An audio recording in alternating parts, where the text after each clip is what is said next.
Ahora, por otro lado, tenemos a los factores climáticos, que van a ser las condiciones físicas que van a modificar a las particularidades que podamos observar en los diferentes elementos del clima.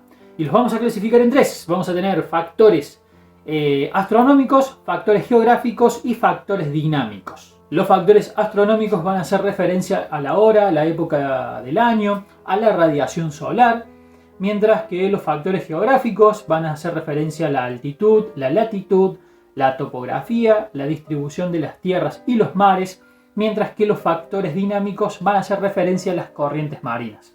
Vamos a ver en detalle algunos de ellos. La latitud va a ser referencia a que a mayor distancia del ecuador, ¿sí?, de la zona ecuatorial, la temperatura va a descender. Básicamente, a medida que nos alejamos del ecuador, la incidencia de los rayos solares es mucho menor y por eso la radiación solar tiene menos efecto y menos intensidad e incidencia. Por otro lado, la altitud va a hacer referencia a que a medida que la elevación de un terreno sea mayor, va a ir disminuyendo la temperatura. Esto es que va a descender 1 grado cada 180 metros que se eleve el terreno o que estemos yendo hacia una zona mucho más alta. Esto se debe a que el calor básicamente esté resguardado en la atmósfera. Es una interacción de diferentes partículas que van a ir absorbiéndolo. A mayor altura la densidad precisamente es menor y por lo tanto se va disipando ese calor a través de esa interacción de partículas. La distancia al mar va a significar la proximidad o la cercanía que va a haber con las grandes masas de agua, ¿sí?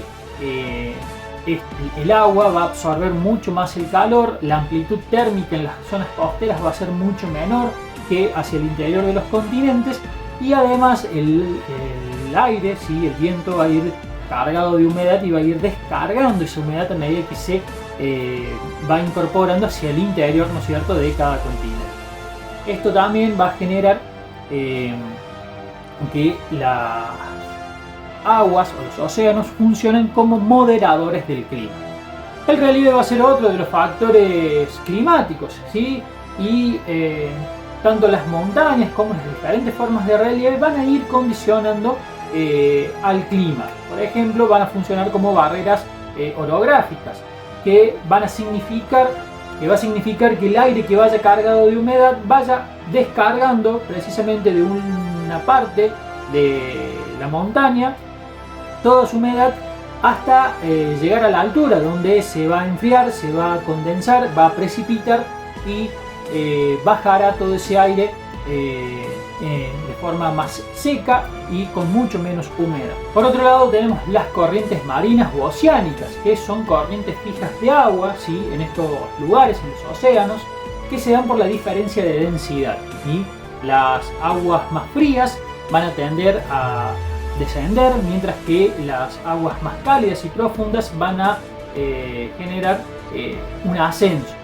Esto va a generar que funcionen como moderadores, ¿sí?, también del clima, y van a ir autorregulando todo el sistema climático terrestre. Es decir, que va a ser un efecto propio del planeta vivo, una autorregulación propia del sistema, ya que, por ejemplo, las aguas más cálidas, ya que las corrientes más cálidas que se van a dirigir a las zonas más templadas y frías van a ir aumentando la temperatura promedio de las costas. En cambio, las corrientes más frías van a generar climas más secos, cambiando la dirección de los vientos. Características propias de este sistema climático a nivel global.